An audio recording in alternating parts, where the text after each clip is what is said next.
ನಾರಾಯಣಿ, ಮೆಚ್ಚಿದೆ ನಿನ್ನ ಈ ಮನಸ್ಸರ ಸ್ಥಿತಿಗೆ ನಾನು ಮೆಚ್ಚಿದ್ದೇನೆ. ನಾನಿಷ್ಟು ಕೃತಕ ಮಾಡ್ಕೊಂಡಿದ್ದು, ನಂಗೆ ರೋಗ ಇಲ್ಲ, ರುಜಿನ ಇಲ್ಲ, ಕುಷ್ಠವೂ ಇಲ್ಲ, ಏನೂ ಇಲ್ಲ. ನಿನ್ನನ್ನು ಪರೀಕ್ಷೆ ಮಾಡೋದಕ್ಕೋಸ್ಕರವಾಗಿ ನಾನು ಇಷ್ಟು ಮಟ್ಟಿಗೆ ಮಾಡಿದೆ. ನನ್ನ ಯೋಗ್ಯತೆ ಬೇಕಾದ್ದಿದೆ, ನನಗೆ ಏನು ಬೇಕಾದ್ರೂ ನೀನು ಕೇಳು ಅಂತ ನಿನ್ನ ಪರೀಕ್ಷೆ ಮಾಡುವುದಕ್ಕೋಸ್ಕರವಾಗಿ ಈ ರೀತಿ ಮಾಡಿದ್ದು. ನಿನ್ನ ಈ ದೃಢವಾದಾಗಿರ್ತಕ್ಕಂಥ ಆ ಮನಸ್ಸಿಗೆ ನಾನು ಮೆಚ್ಚಿದ್ದೇನೆ. ನಿನಗೆ ಏನು ಬೇಕೋ ಕೇಳು, ಕೊಡೋ ಸಾಮರ್ಥ್ಯ ಇದೆ ಎಂದ. ಇವಳು ಸಾಮಾನ್ಯಳಲ್ಲ, ಇವಳು ಮಹಾ ತಪಸ್ ಮಾಡಿದವಳು ನಾರಾಯಣಿ ಅಂದ್ಲು. ಅವಾಗ ಇರುವರಿಗೆ ಕಷ್ಟಪಟ್ಟ ಮೇಲೆ ಫಲ ಪಡಿಬೇಕೋ ಇಲ್ವೋ ಆಗ ಹೇಳಿದ್ದವಳು. ದಿವ್ಯ ರೂಪವನ್ನು ತಾಳ್ಬೇಕು, 5 ರೂಪನ ತಾಳ್ಬೇಕು ನೀವು. ಇವಳಿಗೆ ಆಗ ಬೈಕೆ ಆಯ್ತು, ನೀವು 5 ರೂಪ ತಾಳ್ಬೇಕು, ನನ್ನಲ್ಲಿ ವಿಹಾರ ಮಾಡಬೇಕು, ಆ ರೂಪ 5 ಮನ್ಮಥರಾಗಿರ್ಬೇಕು, ಆ ರೀತಿಯಾಗಿ ನೀವು ನನ್ನನ್ನು ಸಂತೋಷಪಡಿಸಬೇಕು ಅಂತ ಹೇಳಿ ಪ್ರಾರ್ಥನೆ ಮಾಡಿಕೊಂಡ್ಲು. ಪ್ರಾರ್ಥನೆ ಮಾಡ್ಕೊಳ್ಳೋಣ, ಇಷ್ಟೆಲ್ಲ ಕಷ್ಟಪಡಿಸಿದಾನಲ್ಲ ಆಗಲಿಂದ 5 ರೂಪಿನಿಂದಲೂ ನನ್ನನ್ನು ಸಂತೋಷಪಡಿಸಬೇಕು, ಒಂದೇ ರೂಪಿನಿಂದಲೂ ಸಂತೋಷಪಡಿಸಬೇಕು.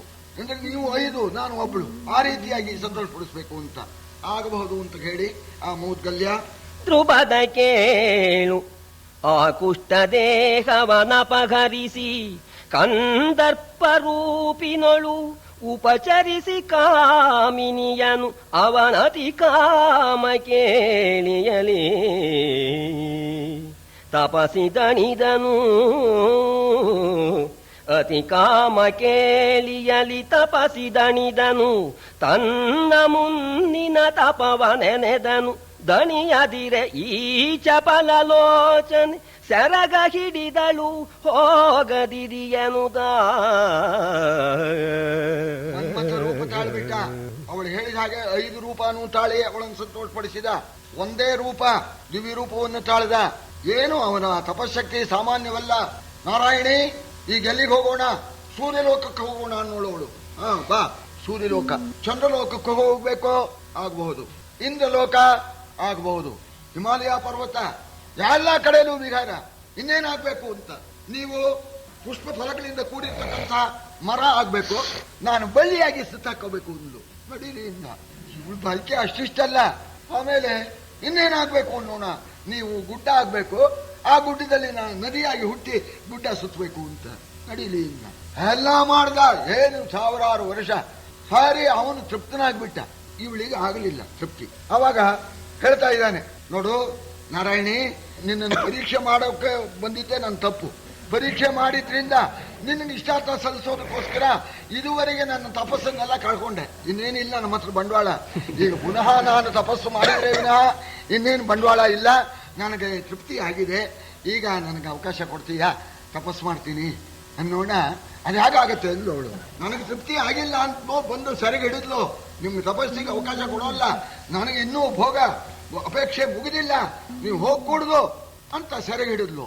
ಆಗ ಎಲ್ಲ ಇಷ್ಟೆಲ್ಲ ಮಾಡಿಯೂ ಕೂಡ ಇನ್ನೂನು ನನಗೆ ತೃಪ್ತಿ ಆಗಿಲ್ಲ ಅಂತ ಹೇಳ್ತಾ ಇದ್ದಾಳಲ್ಲ ಅಂತ ಹೇಳಿ ಆ ಮೌದ್ಗಲ್ಯರಿಗೆ ಕೋಪ ಬಂದು, ದಿಟ್ಟ ಹೆಂಗುಸೆ ನೃಪರ ಬಸುರಲಿ ಹುಟ್ಟು ನೀ ಹೋಗೆಂದು ಶಾಪವ ಕೊಟ್ಟ ನೀಕೆಗೆ ಹಾಯ್ದ ನಾ ಮುನಿಪತಿ ತಪೋವನಗೆ.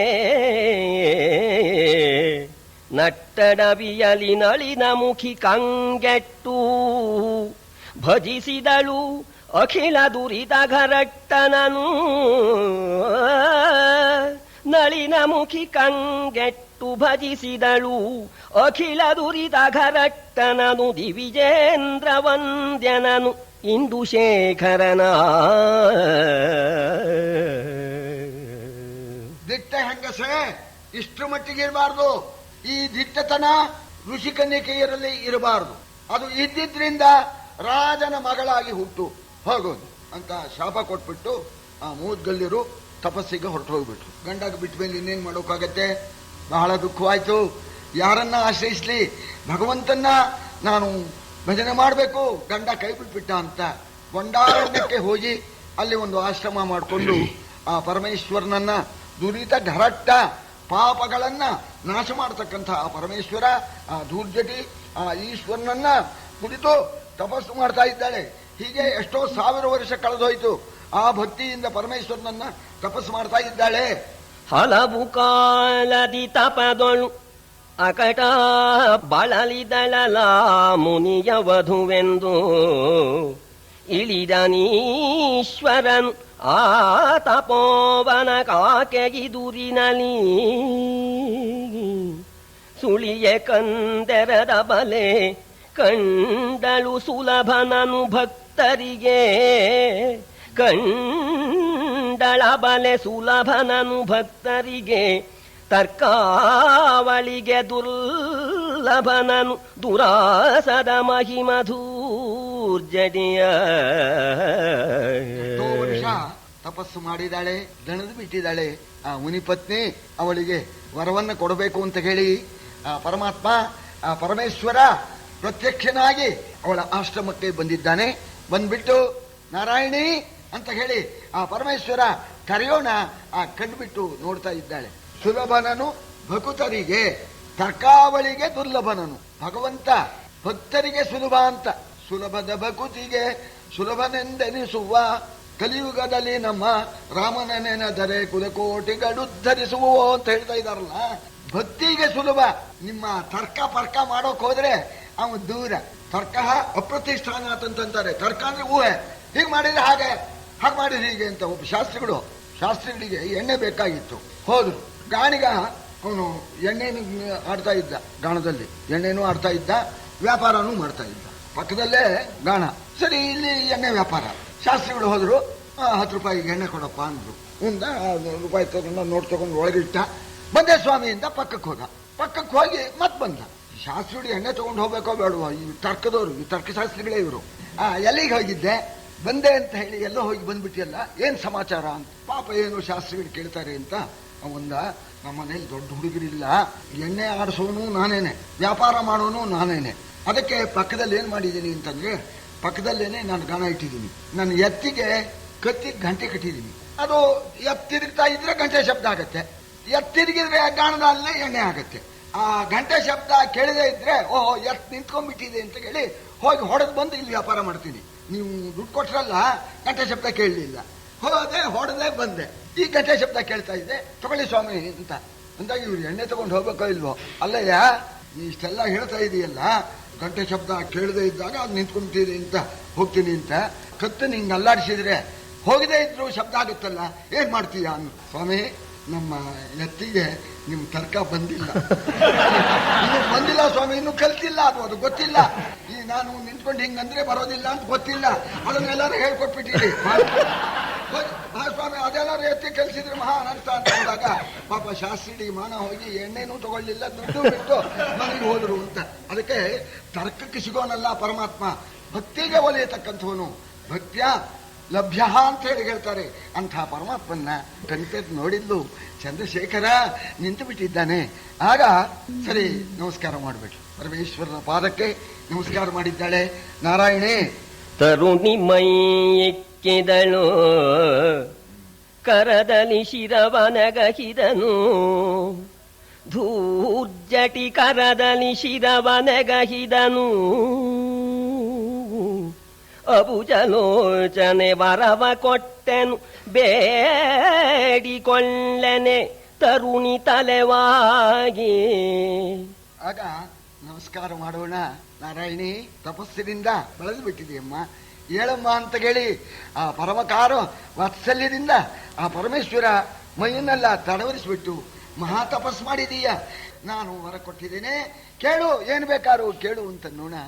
ಆಗ ಕೈ ಜೋಡಿಸ್ಕೊಂಡು ನಿಂತ್ಕೊಂಡು, ಹರಪತಿಂದೇಹಿ ಪ್ರಭೋ ಶಂಕರಾಪತಿಂದೇಹಿ,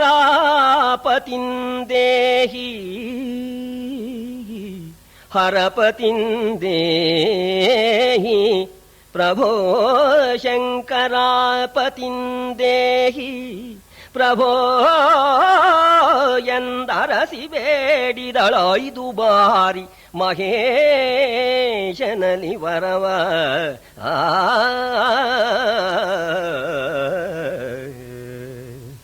ಹರ ಪತಿಂದೇಹಿ, ಪರಮೇಶ್ವರ ಪತಿಂದೇಹಿ, ಪ್ರಭೋ ಪತಿಂದೇಹಿ, ದೇಹಿ ದೇಹಿ ಪತಿಂದೇಹಿ ಅಂತ 5 ಸಲ ಪತಿಂದೇಹಿ ಅಂತ ಕೇಳ್ಬಿಟ್ಲು. ಯಾಕೆಂದ್ರೆ ಇವಳಿಗೆ ಭೋಗದಲ್ಲಿ ತೃಪ್ತಿ ಆಗಿರ್ಲಿಲ್ಲ. 5 ರೂಪ ಮಾಡಿಕೊಂಡು ಗಂಡ ಅವನಿಗೆ ಇವನಿಗೆ ತೃಪ್ತಿಪಡಿಸಿದ್ರು ಆಗಿರಲಿಲ್ಲ.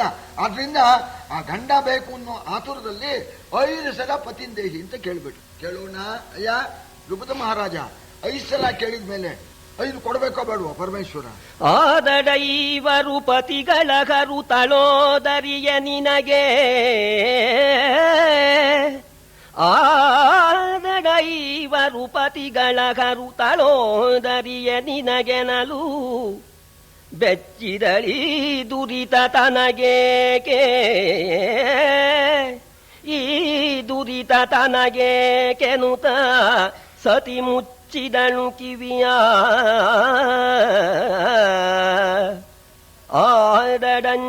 ಆಡಂಜದಿರಂಜದಿರು ವರವೇದ ಬಾಹಿರವಲ್ಲ, ಇದು ವರವೇದ ಬಾಹಿರವಲ್ಲ. ಸತಿಯರೊಳು ಆದಿಪಾತಿವ್ರತ್ಯ ನಿನಗೆ ಎಂದನು ಮಖಧ್ವಂಸಿ. ಪತಿಗಳಾಗಲಿ ಅಂದ ಪರಮೇಶ್ವರ. ನಡಿಗೆ ಬಿಟ್ಲು. ಒಬ್ಬ ಹೆಣ್ಣಿಗೆ 5 ಜನ ಪತಿಗಳು ಅಂದ್ರೆ ಏನು ಪರಮೇಶ್ವರ? ಈ ರೀತಿಯಾಗಿ ನೀನು ಹೇಳಬಹುದೇ? ನಿನ್ನ ದರ್ಶನ ಮಾಡಿದ ಮೇಲೆ ನಮಗೆ ಸುಖವಾಗಬೇಕು, 5 ಜನ ಗಂಡನನ್ನು ಪಡೆದು ನಿರ್ವಾಹ ಮಾಡೋದು ಹೇಗೆ? ಆದ್ರಿಂದ ಒಬ್ಬನೇ ಪತಿ ಆಗೋ ಹಾಗೆ ಕರುಣಿಸ್ಬೇಕು ಅಂತ ಕೇಳ್ಕೊಂಡವನು. ಭಯದಿಂದ ಕೇಳ್ಕೊಳ್ಳೋಣ. ಆಗ ಪರಮೇಶ್ವರ ಹೇಳ್ತಾ ಇದ್ದಾನೆ, ಅಂಥ ಪಾಪ ನನಗೆ ಬೇಡ, 5 ಜನ ಪತಿಗಳಾಗ್ತಕ್ಕಂಥ ಪಾಪ ಬೇಡ ಅಂದಾಗ ಅದು ಪಾಪವಲ್ಲ, ಅದು ಪುಣ್ಯ. ನೀನು ಹೆದರಬೇಕಾದ್ದಿಲ್ಲ. ನೀನು 5ನೇ ವರ್ತಿ ಕೇಳಿದ್ರಿಂದ ನಾನು ನಿನಗೆ 5 ಪತಿಗಳನ್ನ ನಾನು ಕೊಡಬೇಕಾಯ್ತು. ಆದರೆ ಇದರಿಂದ ಲೋಕದಲ್ಲಿ ಇಲ್ಲ ಅಂತ ನೀನು ಅಂಜಬೇಡ. ವೇದ ಬಾಹಿರವಾಗಿರ್ತಕ್ಕಂಥದ್ದನ್ನ ಈ ಸ್ತ್ರೀಯರಲ್ಲಿ ಆದಿ ಪಾತಿವ್ರತ್ಯ ನಿನಗೆ ಬರಲಿ ಅಂತ. ಪತಿವ್ರತೆಯರಲ್ಲಿ ಪ್ರಧಾನ ಪಾಂಚಾಲ ಪುತ್ರೀಚ ಪತಿಪೂರತಾನ ಪ್ರಧಾನ ಭಾವೇ ಕೃತಪಟ್ಟ ಬಂಧ ಅಂತ ಹೇಳ್ತಾರೆ. ಈ ದ್ರೌಪದಿ ಪತಿವ್ರತೆಯಲ್ಲಿ ಮೊದಲನೇವಳು ಅಂತ. ಅಂಥ ಪಾತಿವ್ರತ್ಯದ ಆ ಮೊದಲನೇ ತನ ನಿನಗೆ ಬರಲಿ. ಶ್ರುತಿಗಳೆಂಬುದು ಎಮ್ಮ ನುಡಿ, ಶ್ರುತಿಗಳೆಂಬುದು ಎಮ್ಮ ನುಡಿ, ಸಂಸ್ಕೃತಿಗಳೆಮ್ಮಯ ಚೇಷ್ಟೆ. ಧರ್ಮದ ಗತಿ ವಿಚಾರಿಸಲೆಮ್ಮ ನೇಮವು ವಿಹಿತ ವಿಧಿಯೆಂದು ಕ್ರತುಗಳು ಈ ಮನ್ವಾದಿಗಳು ಸುರತತಿಗಳು ಅಬುಜ ಭವಾದಿ ದೇವ ಪ್ರತತಿ ಎನ್ನಾಜ್ಞೆಯೊಳಗೆ, ಅಬುಜ ಭವಾದಿ ದೇವ ಪ್ರತತಿ ಎನ್ನಾಜ್ಞೆಯೊಳಗೆ ಎಂದ ಸತಿಗೆ ಶಿವನುಡಿದ. ವೇದದಲ್ಲಿ ಇಲ್ಲ ಅಂತ ಹೇಳ್ತಾ ಇದೆಯಲ್ಲ, ವೇದ ಯಾವುದು? ಪರಮೇಶ್ವರ ಹೇಳ್ತಾ ಇದ್ದಾನೆ, ಶ್ರುತಿಗಳು ನನ್ನ ನುಡಿ, ವೇದಗಳೆಂಬತಕ್ಕಂಥದ್ದು ನನ್ನ ನುಡಿ. ಈ ಸಂಸಾರದಲ್ಲಿ ನಡೆಯತಕ್ಕಂಥ ಸಮಸ್ತ ಜೀವಿಗಳ ವ್ಯಾಪಾರವೋ ನನ್ನ ಇಚ್ಛೆ. ತೇನ ವಿನ ತೃಣಮಪಿ ನ ಚಲತಿ. ಪರಮೇಶ್ವರನ ಪ್ರೇರಣೆ ಇಲ್ಲದೆ ಒಂದು ಹುಲ್ ಕಡ್ಡಿ ಕೂಡ ಅಲ್ಲಾಡುವುದಿಲ್ಲ ಅಂತ ಹೇಳಿ ಹೇಳ್ತಾರಲ್ಲ, ಅದಕ್ಕೆ ಸಂಸಾರದಲ್ಲಿ ನಡೆಯತಕ್ಕ ಸಮಸ್ತ ವ್ಯಾಪಾರವು ನನ್ನ ಆಜ್ಞೆಯಿಂದ, ಈ ಸಮಸ್ತ ಧರ್ಮವೂ ಕೂಡ ನಾನು ಮಾಡಿರ್ತಕ್ಕಂಥ ಏರ್ಪಾಟಿಂದೇನೆ ನಡೀತಾ ಇದೆ. ಈ ಯಜ್ಞಗಳು, ಯಾಗಗಳು, ಮನ್ವಾದಿಗಳು, ಸಮಸ್ತ ದೇವತೆಗಳು ನನ್ನ ಆಜ್ಞೆಯಂತೇನೆ ನಡೀತಾ ಇದ್ದಾರೆ. ಆದ್ರಿಂದ ನಾರಾಯಣಿ ಗಾಬರಿ ಆಗಬೇಡ, ಹೆದರಬೇಡ. ನಿನ್ನ ಕಥನವೇ ಪುಣ್ಯ ಕಥನವು, ನಿನ್ನ ಚರಿತವೇ ಪುಣ್ಯ ಚರಿತವು. ನಿನ್ನ ಕಥನವೇ ಪುಣ್ಯ ಕಥನವು, ನಿನ್ನ ಚರಿತವೇ ಪುಣ್ಯ ಚರಿತವು. ನಿನ್ನ ನೆನೆದಂಗನಗೆ ಬಹುದಾ ಪತಿವ್ರತ ಭಾವ. ಎನ್ನನುಜ್ಞೆಗೆ ಧರ್ಮ ಚಿಂತಾಪನ್ನೆಯಾಗದಿರು, ಎನ್ನನುಜ್ಞೆಗೆ ಧರ್ಮ ಚಿಂತಾಪನ್ನೆಯಾಗದಿರೆಂದು ಕೃಪೆಯಲಿ ತನ್ನ ಸಿರಿಕರ ತಳವನಿರಿಸಿದನು ಉತ್ತಮಾಂಗದನೇ. ಆಗ ಪರಮೇಶ್ವರ ಹೇಳ್ತಾ ಇದ್ದಾನೆ, ನೀನು ಧರ್ಮಕ್ಕೆ ಲೋಪ ಬಂತು ಅಂತ ಹೇಳಿ ನೀನು ಯೋಚನೆ ಮಾಡಬೇಡ. ನಾನು ನಿನಗೆ ವರವನ್ನು ಕೂಡ ಕರುಣಿಸ್ತೇನೆ. ನಿನ್ನನ್ನ ಯಾರು ಧ್ಯಾನ ಮಾಡ್ತಾರೋ, ನಿನ್ನ ಕಥೆಯನ್ನ ಯಾರು ಕೇಳ್ತಾರೋ ಅವರಿಗೆ ಪುಣ್ಯ ಕಥೆಯನ್ನ ಕೇಳಿರ್ತಕ್ಕಂಥ ಆ ಫಲ ಉಂಟಾಗಲಿ. ನಿನ್ನನ್ನ ಯಾವ ಸ್ತ್ರೀ ಧ್ಯಾನ ಮಾಡ್ತಾಳೋ ಅವರಿಗೆ ಪತಿವ್ರತ ಭಾವ ಉಂಟಾಗುತ್ತೆ, ಅವಳಿಗೆ ಪಾತಿವ್ರತ ಉಂಟಾಗಲಿ ಅಂತ. ಅದಕ್ಕೋಸ್ಕರನೇ ಬೆಳಗ ಮುಂಜಾನೆ ಹೆಣ್ಮಕ್ಕಳು ಅಹಲ್ಯ, ದ್ರೌಪದಿ, ಸೀತಾ, ತಾರಾಮಂಡೋದರಿ ತಥಾ ಪಂಚಕನ್ಯಾ ಸ್ಮರೆ ನಿತ್ಯಂ ಮಹಾಪಾತಕನಾಶನಂ ಅಂತ ನಿನ್ನನ್ನ ನೆನೆದವರ ಸ್ತ್ರೀಗೆ ಪಾತಿವ್ರತ್ಯ ಉಂಟಾಗಲಿ. ಆದ್ರಿಂದ ನೀನೇನು ಕೂಡ ಯೋಚನೆ ಮಾಡಬೇಡ, ನನ್ನ ಕೃಪೆ ನಿನ್ನ ಮೇಲೆ ಸಂಪೂರ್ಣವಾಗಿ ಇದೆ ಅಂತ ಹೇಳಿ ಆಗ ದುಃಖ ಪಡ್ತಕ್ಕಂಥ ಆ ನಾರಾಯಣಿಯನ್ನ ಸಮಾಧಾನ ಪಡಿಸ್ತಾನೆ. ಸಮಾಧಾನ ಪಡಿಸ್ಬಿಟ್ಟು ಆ ಪರಮೇಶ್ವರ ಹೇಳ್ತಾನೆ, ಮುಂದಿನ ಜನ್ಮದಲ್ಲಿ ಇದು ನಡೀಲಿ ಅಂತ. ಆಮೇಲೆ ಪರಮೇಶ್ವರ ಈ ವ್ಯಾಸಭಾರತದಿಂದ ಸಮಾಧಾನ ಹೇಳಿರ್ತಕ್ಕಂಥ ಎರಡು ಮಾತನ್ನ ತಮ್ಮ ಮುಂದೆ ನಾನು ಹೇಳ್ತೇನೆ. ಪರಮೇಶ್ವರ ಇಷ್ಟೇ ಎಂದ, ಪೂರ್ವದಲ್ಲಿ ಅನಾವೃತಾ ಪುರಾಣಾರ್ಯೋ ತ್ಯಾಸನ್ ಶುದ್ಧಂತಿ ಚಾರ್ತವೆ. ಇದು ಸ್ವಲ್ಪ ವಿಚಾರದ ಅಂಶ. ಹೆಣ್ಣಿಗೆ ಈ ಮದುವೆ ಅಂತ ಅನ್ನೋದೇ ಇರ್ಲಿಲ್ವಂತೆ, ಸ್ವಚ್ಛಂದವಾಗಿ ಇದ್ಬಿಟ್ರು ಅಂತ. ಈ ಬಾಕಿ ವಿರಾದಿಗಳಲ್ಲಿ ಇರುತ್ತೋ ಇಲ್ವೋ, ಅಲ್ಲೇನು ಮದುವೆ ಇದೆಯೇನು, ಆ ರೀತಿ ಇತ್ತಂತೆ ಮೊದಲು. ಆಮೇಲೆ ಯಾರೋ ಋಷಿಗಳು ನೋಡಿ ಇದು ಅವ್ಯವಸ್ಥೆ ಆಗುತ್ತೆ ಅಂತ ಹೇಳಿ ಅವರು ನಿರ್ಬಂಧ ಮಾಡಿದ್ರು. ಈಚೆಗೆ ಬಂದಿದ್ದು ಈ ಮದುವೆ ಎಂಬತಕ್ಕಂಥದ್ದು ಅಂತ ಅದನ್ನು ಕೂಡ ಹೇಳಿಬಿಟ್ಟು, ಇದು ನಾ ಹೇಳಿದಂತೇನೆ, ನಿನಗೆ ಯಾವ ವಿಧವಾಗಿರ್ತಕ್ಕಂಥ ದೋಷವೂ ಇಲ್ಲ ಅಂತಂದಾಗ ಆಗ ದ್ರೌಪದಿ ಒಂದು ಮಾತು ಕೇಳಿದ್ಲು. ಹಾಗೆ ತಾವು ಪರಮೇಶ್ವರ ನೀನು ವರ ಕೊಡೋ ಪಕ್ಷದಲ್ಲಿ ಯದಿಮೇ ಪತಯ ಪಂಚ ಪತಿ ರತಿಮಿಚ್ಛಾಮಿ ತೈರ್ಮಿಥಃ ಆಗಬಹುದು. ನೀನು ಅಪ್ಪಣೆ ಕೊಟ್ಟ ಮೇಲೆ 5 ಪತಿಗಳೊಡನೆ ನಾನು ಭೋಗಗಳನ್ನ ಅನುಭವಿಸ್ತೇನೆ. ಕೌಮಾರಂಚ ಭವೇತ್ ಸರ್ವೈಹಿ ಸಂಗಮೇ ಸಂಗಮೇ ಚಮೇ ಅಂತ ಒಂದು ಮಾತು ಕೇಳಿದ್ದವಳು. ಸಂಗಮೇ ಕೌಮಾರಂಚ ಭವೇತ್ ಸರ್ವೈಹಿ. ನೋಡಿ, ಇದು ನಾನು ಒಬ್ಬ ಪತಿಯನ್ನ ಬಿಟ್ಟು ಇನ್ನೊಬ್ಬ ಪತಿ ಹತ್ತಕ್ಕೆ ಹೋಗೋ ಕಾಲಕ್ಕೆ ಪುನಃ ಕುಮಾರಿ ಅವಸ್ಥೆ ನನಗೆ ಬರಬೇಕು, ಕನ್ನಿಕೆಯಾಗಿಯೇ ಹೋಗ್ಬೇಕು ಅಂತ ಪ್ರತಿಯೊಬ್ಬನ್ನ ಪಡೆಯತಕ್ಕಂತಹ ಕಾಲದಲ್ಲೂ ಕೂಡ.